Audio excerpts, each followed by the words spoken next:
সকলকে স্বাগতম। আজকে আমরা নবম দশম শ্রেণীর সাধারণ গণিতের খুবই গুরুত্বপূর্ণ একটা বিষয় বৃত্ত নিয়ে আলোচনা করব। শুরুতেই আমরা বৃত্ত সম্পর্কে জানব, বৃত্ত কি এবং বৃত্ত কাকে বলে। বৃত্তের সংজ্ঞা থেকে আমরা দেখতে পাই, নির্দিষ্ট বিন্দু থেকে সমদূরত্ব বজায় রেখে কোনো বিন্দু যে আবদ্ধ পথ চিত্রিত করে তাই বৃত্ত। এখানে নির্দিষ্ট বিন্দু ও থেকে সমদূরত্ব বজায় রেখে কোনো বিন্দু এ বিন্দু ও দূরত্ব বজায় রেখে যে আবদ্ধ পথ চিত্রিত করে তাই বৃত্ত। তারপরে আমরা আসি বৃত্তের উপাদান সমূহ সম্পর্কে। বৃত্তের বেশ কয়েকটা উপাদান রয়েছে, যেমন বৃত্তের কেন্দ্র হচ্ছে বৃত্তের মধ্যবিন্দু বা কেন্দ্রে অবস্থিত যে বিন্দু তাকে আমরা কেন্দ্র বলি। তারপরে ব্যাসার্ধ হচ্ছে বৃত্তের কেন্দ্র থেকে পরিধির দূরত্বকেই ব্যাসার্ধ বলে। তারপরে ব্যাস হচ্ছে বৃত্তের পরিধির যে কোনো দুইটা বিন্দুর সংযোজক রেখা যা কেন্দ্রগামী তাকে আমরা ব্যাস বলি। তারপরে জ্যা হচ্ছে বৃত্তের পরিধিস্থ যে কোনো দুইটি বিন্দুর সংযোজক রেখাংশই জ্যা।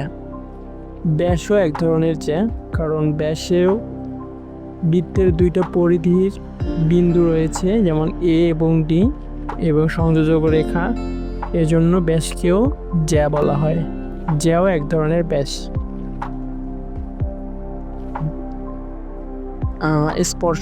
স্পর্শক হচ্ছে যে রেখাংশ বৃত্তের পরিধিকে স্পর্শ করে তাকে স্পর্শক বলে। এমএন রেখা বৃত্তের পরিধিকে স্পর্শ করেছে, এজন্য এমএন রেখা স্পর্শক। তারপরে স্পর্শক যে বিন্দুতে ছেদ করে তাকে আমরা স্পর্শবিন্দু বলি। তারপরে বৃত্তের অন্তর্ভাগ এবং বহির্ভাগ। তোমরা অন্তর্ভাগ এবং বহির্ভাগ শুনেই বুঝতে পারতেছ যে অন্তর্ভাগ বলতে ভিতরের অবস্থানকে বোঝায় এবং বহির্ভাগ বলতে বাহিরের অবস্থানকে বোঝায়। সুতরাং বৃত্তের পরিধির ভিতরের যে সমস্ত বিন্দু রয়েছে তাদেরকে আমরা বৃত্তের অন্তর্ভাগ, এবং বৃত্তের পরিধির বাইরে যে সমস্ত বিন্দু নিয়ে আলোচনা করা হবে সেগুলোকে আমরা বহির্ভাগ বলি।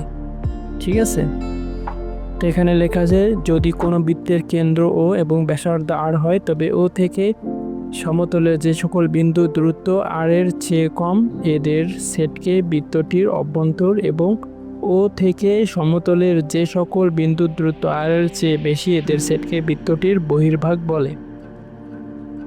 অর্থাৎ ও থেকে আর এর চেয়ে কম দূরত্বে, অর্থাৎ পরিধির ভিতরে যে সকল বিন্দু অবস্থান করবে সেগুলোকে আমরা বৃত্তের অভ্যন্তর, এবং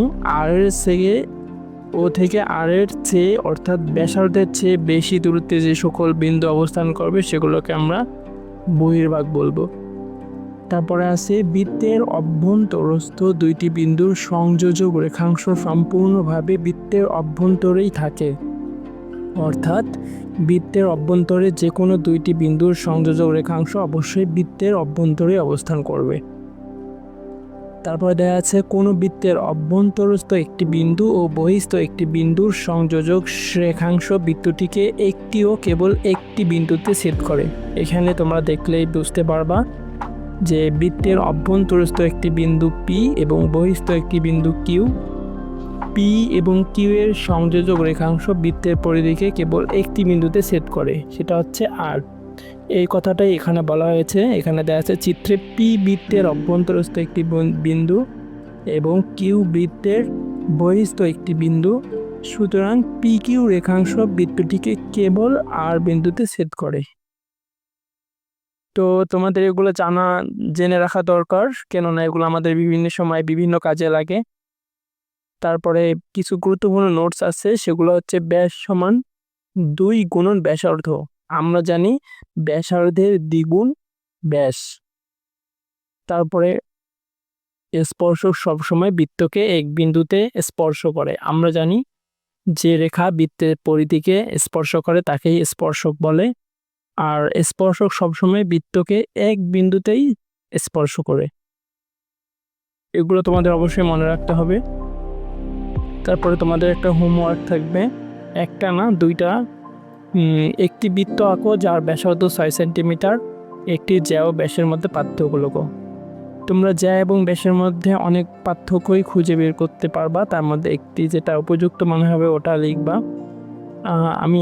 তারপরেও আমি একটু ধারণা দিয়ে দেই, সেটা হচ্ছে জ্যা হচ্ছে বৃত্তের যে পরিধিস্থ যে কোনো দুইটি বিন্দুর সংযোজক রেখাংশই জ্যা, এবং ব্যাস হচ্ছে বৃত্তের ওই জ্যা যা বৃত্তের কেন্দ্রগামী।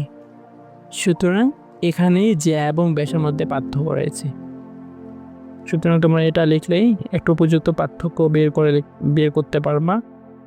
তারপরে আজকের মতো বৃত্ত সম্পর্কে আলোচনা এখানেই শেষ।